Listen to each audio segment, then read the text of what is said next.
Hey, what's up? Andrew Kramer here for videocopilot.net, and welcome back to another very exciting tutorial. Today, we're going to be taking a look at building this digital rooftop set based on our recent Video Copilot show that looks something like this.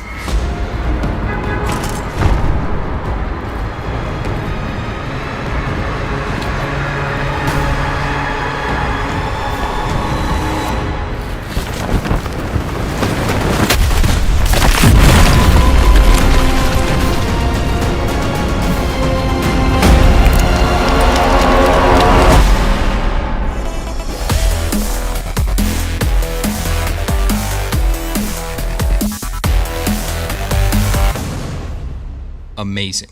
Now, be sure to check out the rest of that show.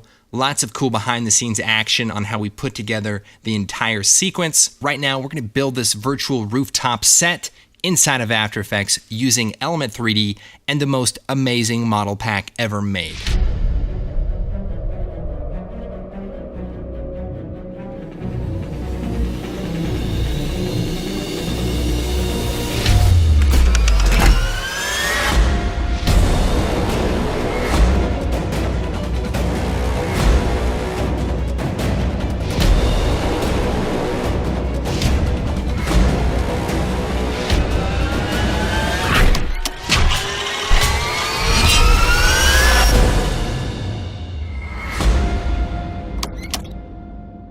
I don't know how we do it.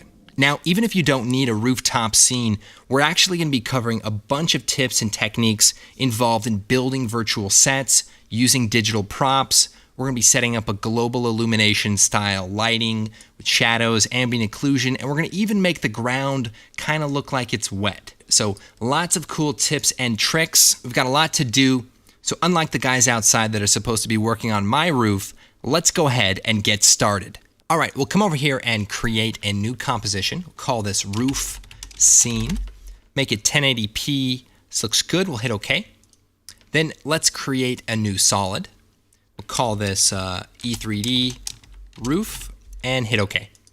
Then we'll come over here to the effects presets. We'll type in element, drag that out onto our solid. Now, if you don't know, Element 3D is a plugin for After Effects that we make that adds a lot of cool 3D capabilities. We use it a lot for motion graphics and things like that, but there's a lot of really cool things you could do in the visual effects space, and that's what we're going to be talking about today.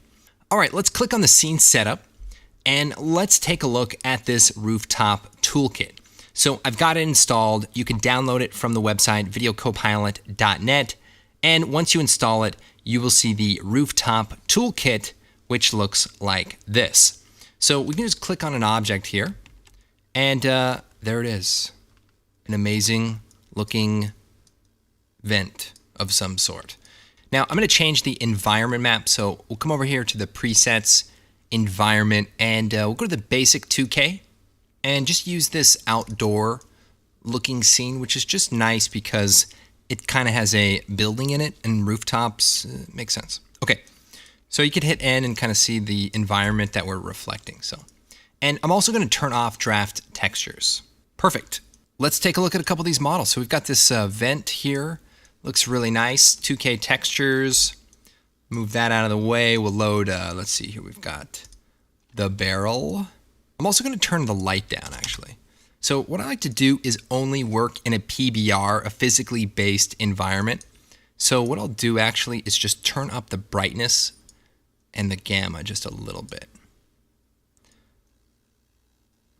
So on this barrel, you can see that it's a little bit metallic. So one cool thing that you can do is if you come over here to the object, you can click on the material and we can even change the color. So we could just tint it a little bit. And the cool thing about the physically based shader is that the metal doesn't change. So the metal still looks kind of like worn metal, but we're only changing the color of the paint. So this is a really cool way to add variation. And if you really want to get into it, you can click on the glossiness map and actually play around with the brightness and the contrast. So if you brighten it up, it'll actually make the barrel more shiny and more glossy, basically. So You can play around with the levels here. And, just create some really cool results. And of course, once you start compositing your scene, you're going to want to add variation that way. So, for example, we could hold Alt, drag this barrel, maybe rotate it. And here's the tools for the rotate, scale, and move.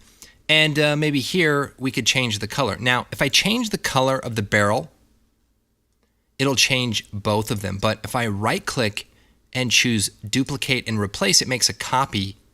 And we could say just rename this to, say, green. And we could change the color to green. And, and maybe this barrel went through some stuff. So we could go to the glossiness channel and make it a little bit rougher.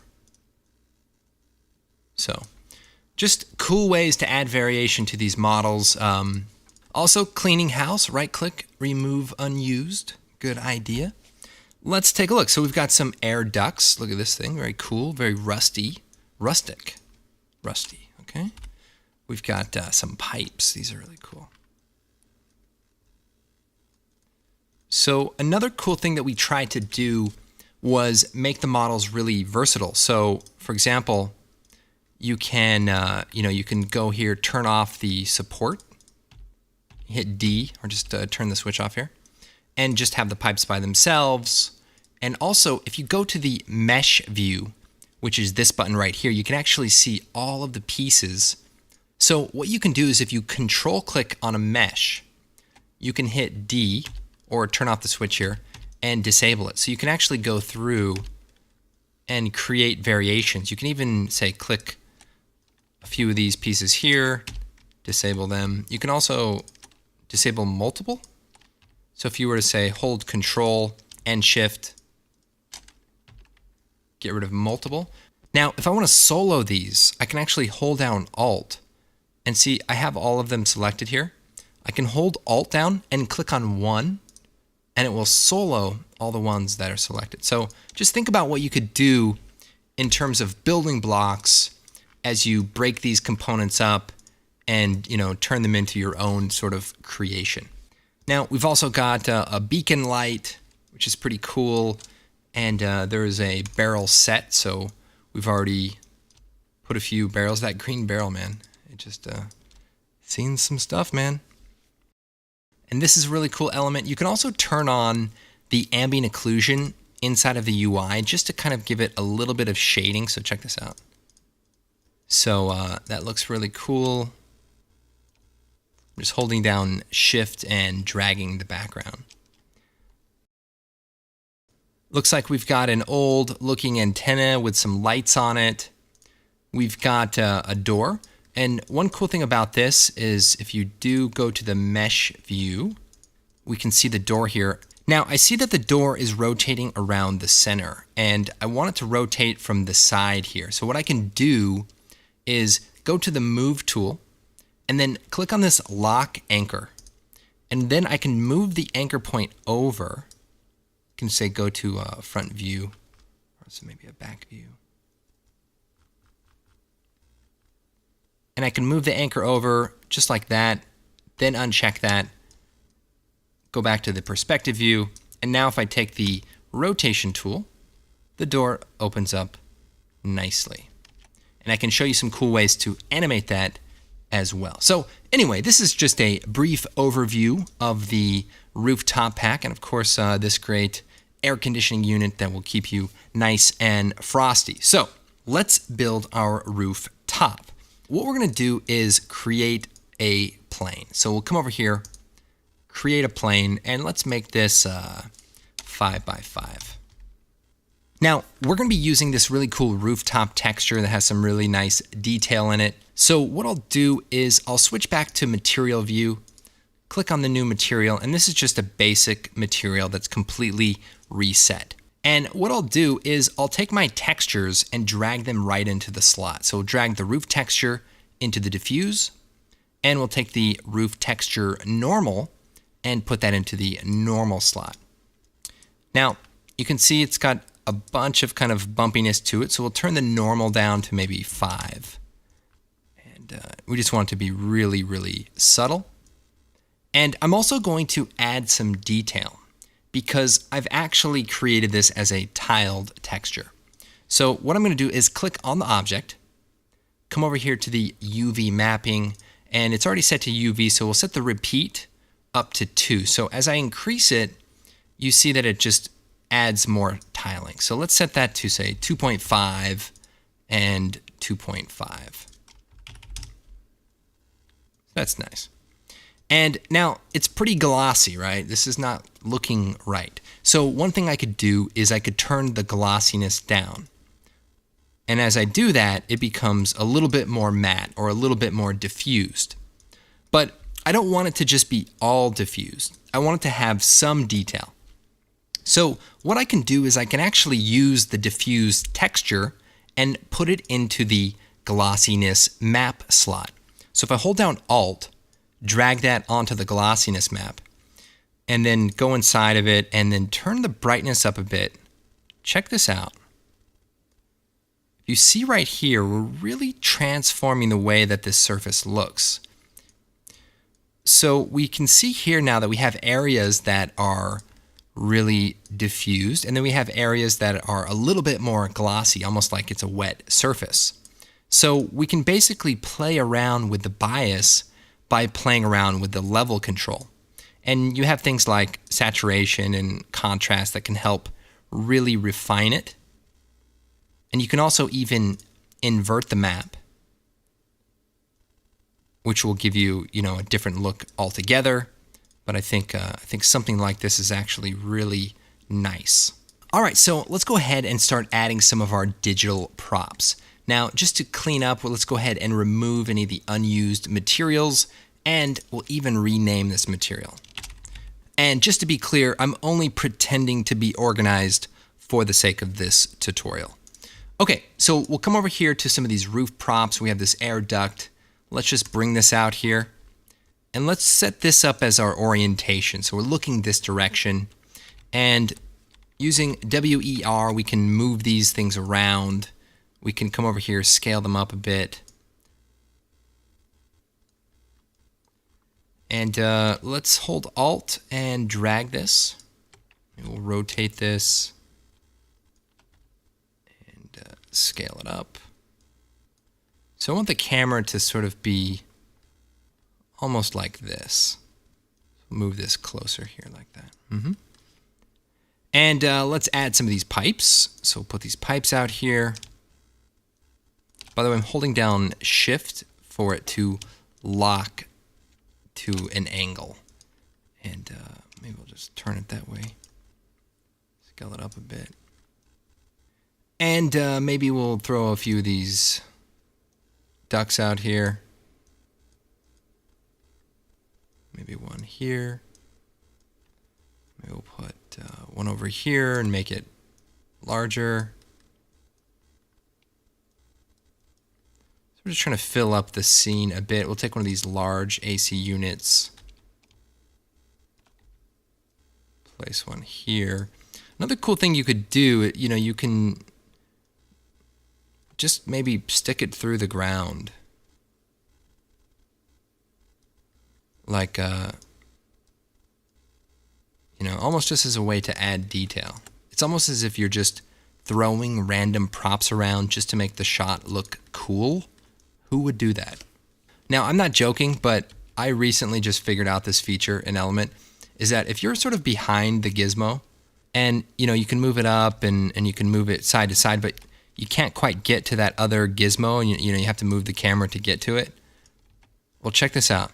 You can actually just put your mouse behind it as if there's an imaginary line in the corner and access that gizmo. Now, we should probably make that a little bit more obvious so that people who make the software can figure it out. All right, so this looks pretty good for now, and of course we can refine this as we set up the shot. So we'll come over here, hit OK, go ahead and save the project, and let's go ahead and create a camera. So hit OK. Now I want to rotate the scene a bit. So I can move the camera, but actually I'm just going to rotate the scene. So let's just rotate this so that it looks similar to how we had it inside of Element. we'll go ahead and move the camera in here a little bit closer. Now, one of the questions I get a lot is how do I set things up to be more realistic inside of Element? So right now I'm going to show you one of the go-to solutions that I use for setting up an outdoor style lighting. So it starts with a parallel light. So we're going to create a new light, set this to parallel with a little bit of orange, a little bit of warmth. And we'll hit OK, maybe 150, and cast shadows. So we'll hit OK. Now, just to move this light, we're going to move it over here to the right. Let's go to the top view and hold down Control. I'm going to move the light over to the side here.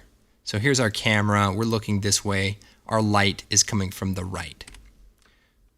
So realistic lighting starts with lights and render settings.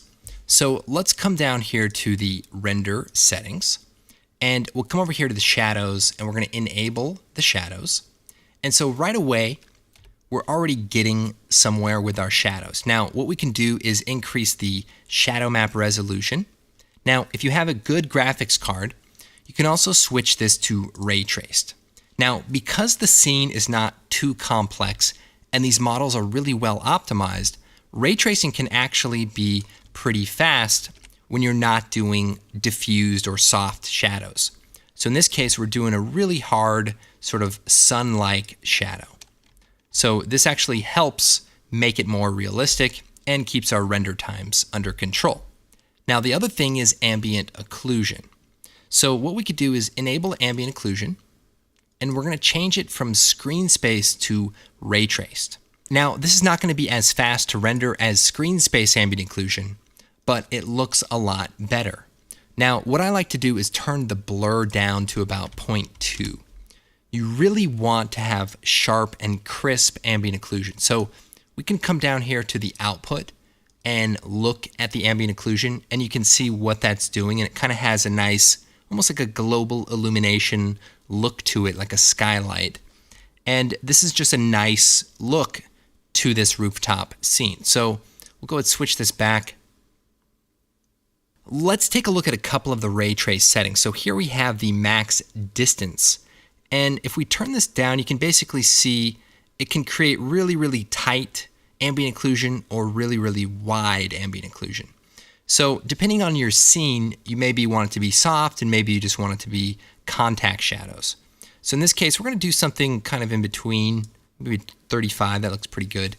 All right, so we have our shadows and we have our ambient occlusion. How can we get this to look more realistic?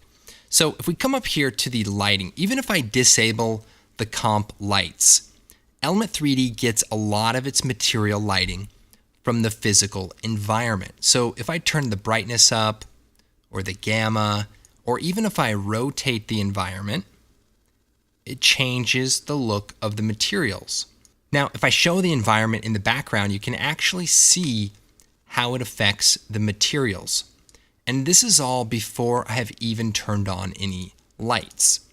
So the clue here is that we want to make sure that our environment is lighting up our scene in a realistic way. So we'll go and turn the comp lights back on, and maybe we'll pull this light down a little bit so we have some longer shadows, and maybe try to make this look like a little bit more overcast.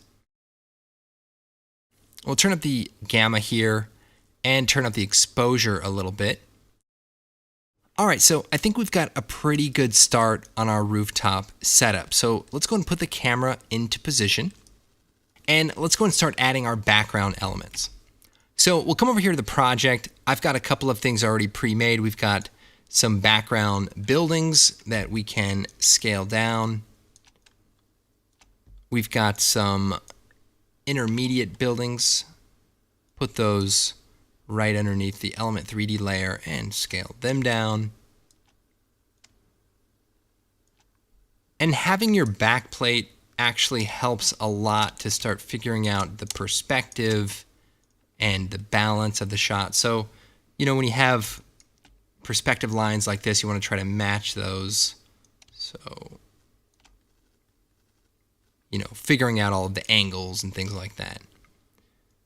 So we also probably want to try to match the sort of overall density and brightness of the scene. So Here now we're just playing with those three settings, the exposure, gamma, and then of course rotating the environment to try to match the feel of the scene here. All right, so we've got a great start here, but we don't want everything to be a lifeless digital creation. We want to have a little bit of humanity. And that's where Sam Loya comes in, doing his best Uncanny Valley impression. Amazing. All right, so we've got Sam here. We're going to drop this into our project. Come over here to Key Light. We're going to get rid of that green. Let's see here. Key Light. Drop that on there. Take the color. I'm going to pick the color close to the edge. I'm going to turn up the screen gain. We'll solo this here. And we're going to switch this to the intermediate result so we can look at how this is affecting it a bit. And we'll go to the clip black, bring that down. That'll kind of add some of that detail back in after we turn up the gain here. So it's pretty good. And we'll just add a quick screen blur, maybe 1.5. Now we're probably going to take a look at some more advanced keying tricks, but in this particular shot, it's pretty small. We'll just shrink it and not worry about doing something too complex. Now, in all seriousness, I know I give Sam a hard time about his acting, but I gotta say, in this most recent project, I think the guy with the leaf blower really stole the show. I mean, just look at the concentration. You know, it's no wonder those guys in that leaf blowing union make so much money. All right, so let's just do a quick garbage mat. I hate to do this, but, well, we have to. Cut Sam out here. And that looks good. So we'll unsolo him. Now, let's go and fix some of the green here. We'll come over here to Spill Suppressor, Advanced Spill Suppressor. Drop that over here, and we'll set it to Ultra. Looks really good. And let's do a basic color correction to match some of this blue. So we'll add a curves adjustment. And we'll go and set this to the red channel and just turn this down just a little bit here. So pretty good. Maybe just add a touch of blue. Hide the masks. All right, so we'll go and make Sam a 3D layer. And we'll hit AA, turn off Accept Lights. Probably should be set that way by default. I'm going to make a feature request. Now, we'll go ahead and scale this down just a little bit. Now, the anchor point is right here in the center. What I want to do is move Sam up so his feet are right here. So what we can do is hold down Alt, and you can actually move the layer and keep the position and anchor point in place. So I don't think this worked in older versions of After Effects. So really cool feature. And now I can scale this, and Sam will appear to be intersecting with an air conditioning unit, which is perfect. So what we'll do is we'll move Sam forward right to the ledge there. Scale him up a bit. Or down, I don't know. All right, now Sam is a 3D layer, but let's make our background layers 3D as well. So we'll turn on the 3D layer switch, hit AA, turn Accept Lights to off. And we'll take the Move tool, and let's just push these layers in Z space. So I'm holding down Shift. That's good. And we'll push the background even further away so that there's some digital space. There we go. So now we can just scale the layer up. Take the background and scale it up. And that way there'll be a little bit of a parallax, a little bit of dimension in the far background. All right, so let's go and add our digital camera movement. What I'm going to do is create a null object. We'll make it 3D. And I'm going to parent our camera to it. Then hit P, select the position keyframe, and we're going to move the Z position forward. So just making a simple little push in like that. Now, I like to use a null because this way I can move the camera and I'll still have the basic movement. Now, another cool detail is adding some smoke elements. So I've got some smoke elements from Action Essentials 2. We'll drag these out, make it a 3D layer. You know what's next. Hit AA, accept lights to off, and we'll tint this. And we'll hit S, scale it down a bit. And we'll do that same trick with the pan behind tool. Grab that, hold Alt. And that way the bottom of the smoke, it's a little easier to align to the surface. Now, I'm also going to create a mask around my smoke here just to feather the edges a bit. So hit F, increase that a bit. And we'll just, put some smoke here. Scale it down a little bit. Hit Control D. Maybe we'll put some smoke over here. That air conditioning seems a bit smoky. Offset the time a bit. No one will ever know. And we'll say duplicate it again. And let's put this over the ledge. So we'll put this behind the element layer and move it down just a bit as if, I don't know, somebody's windows opened up and they're making something smoky.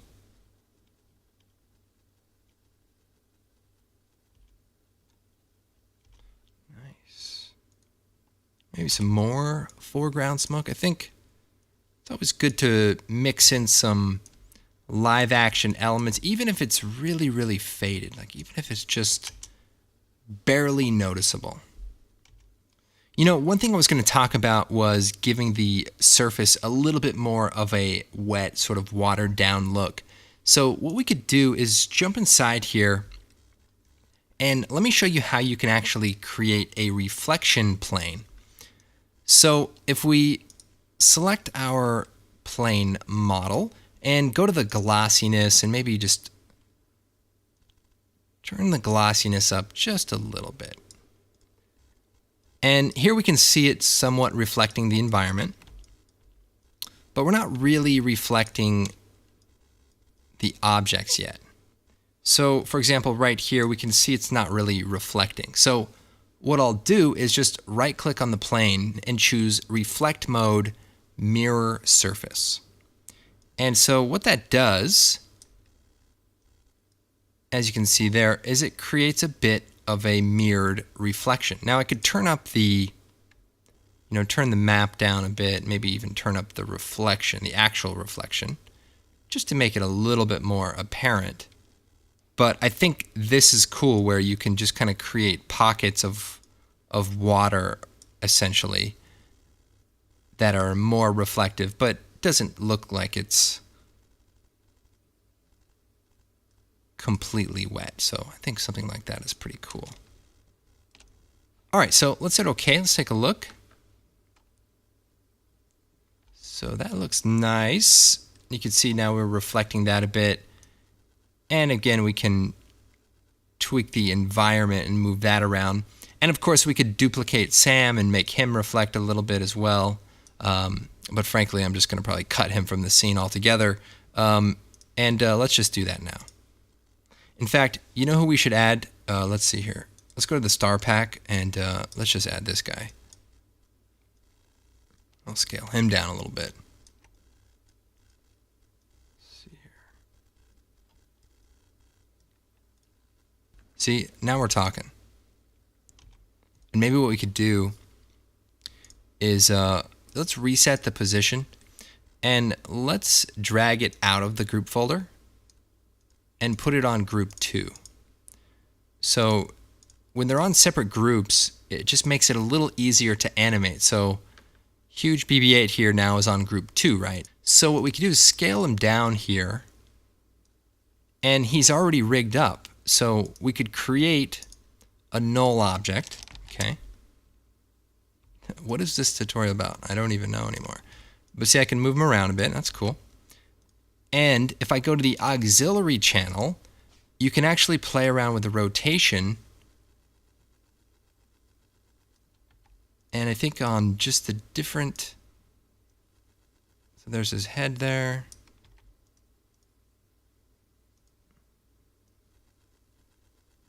So if you play with the different auxiliary channels, 1, 2, and 3, you can actually animate his rig. Now, I don't know how Disney would feel about BB-8, standing over the ledge of a building.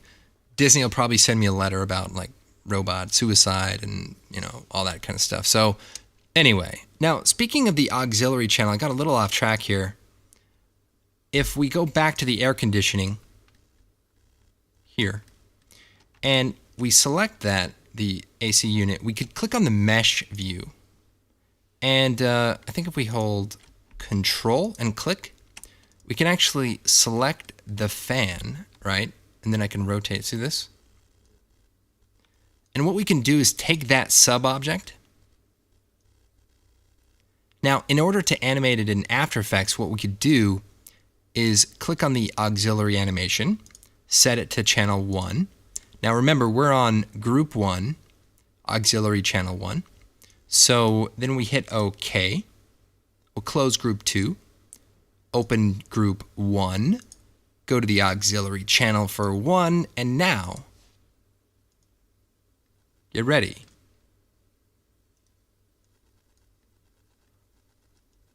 I can rotate this fan. So that's great. So you can just animate it here. You got the fan.